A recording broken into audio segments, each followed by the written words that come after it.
Welcome to The Explainer. Today, we're not just looking at a new app or another platform. We're looking at a technology that proposes a quiet revolution, a really deep, foundational shift in the very architecture of our digital worlds. This is Holochain. So let's just dive right in with a question that gets to the very heart of the problem Holochain was designed to solve. What if the fundamental assumption that underpins almost every distributed system, from social media to blockchain, is actually a fiction?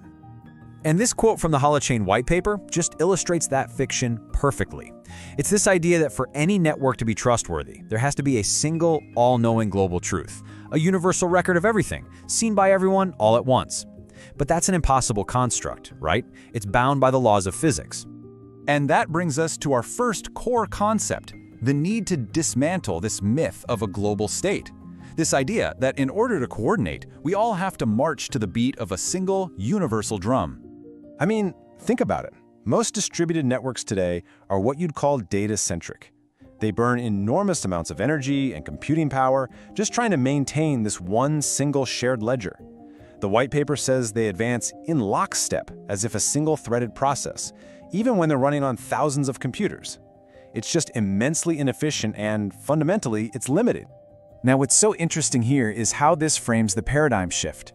You see, where blockchain and systems like it are built around the data, that single global truth, Holochain is built around the agent, around you. It moves from one universal truth to many valid local perspectives that can still interact with total integrity. So let's explore that. What does it actually mean to build an agent-centric digital universe? And, why is this such a future-changing idea?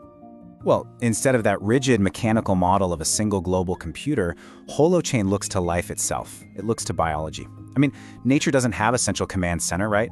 Thriving ecosystems, our own bodies, they're all made up of autonomous agents, just following simple, shared rules, creating this unimaginable complexity and resilience from the bottom up.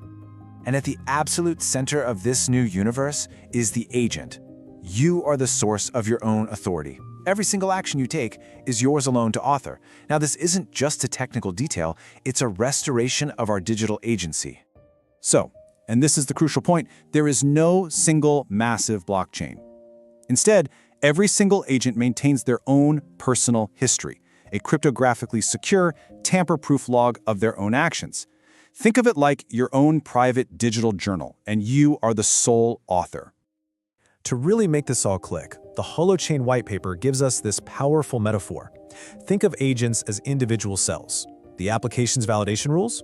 Well, that's the shared DNA that every cell carries.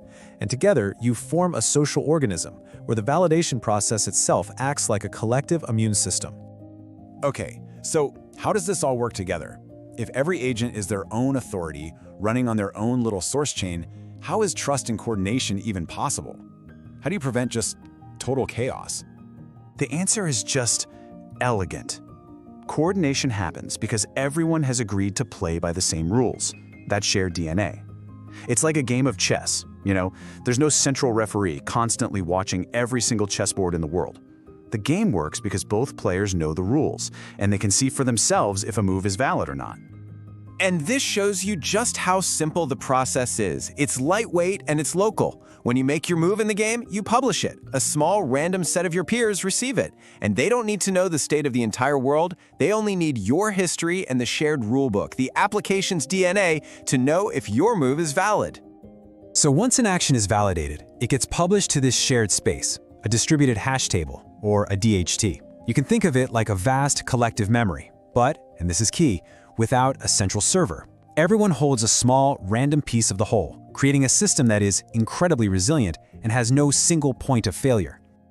And right here, that biological metaphor comes back with incredible force. Because any peer can validate any piece of data they get, the network develops a social immune system. Invalid actions are just rejected. Malicious actors get identified, and warrants can be published against them, which allows the collective to heal and protect itself, completely organically. This kind of architecture is so much more than just a clever bit of engineering. It's an entirely new set of tools for building our digital spaces. It unlocks a future built not on coercion, but on consent. The possibilities here are truly profound. Just imagine a social media platform where you, not some corporation, truly own your identity and your data, where your community's conversation can't be shut down by a server outage because the network is the community. Or picture local economies being empowered by community currencies, exchanged directly between neighbors, strengthening local bonds without ever relying on centralized financial gatekeepers. This is what it means to build tools for human coordination.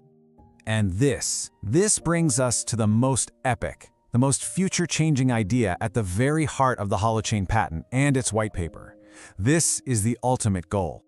You see, current systems try to scale consensus. They try to get everyone, everywhere to agree on one single state of reality.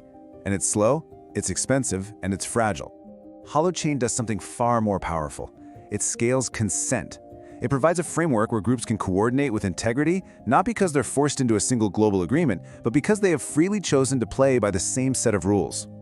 It's a system that honors our individual agency while enabling this profound collective intelligence. It gives us the tools to build worlds without central rulers, without those godlike omniscient beings. And that leaves us with the most important question of all. With this new power, what will we choose to create?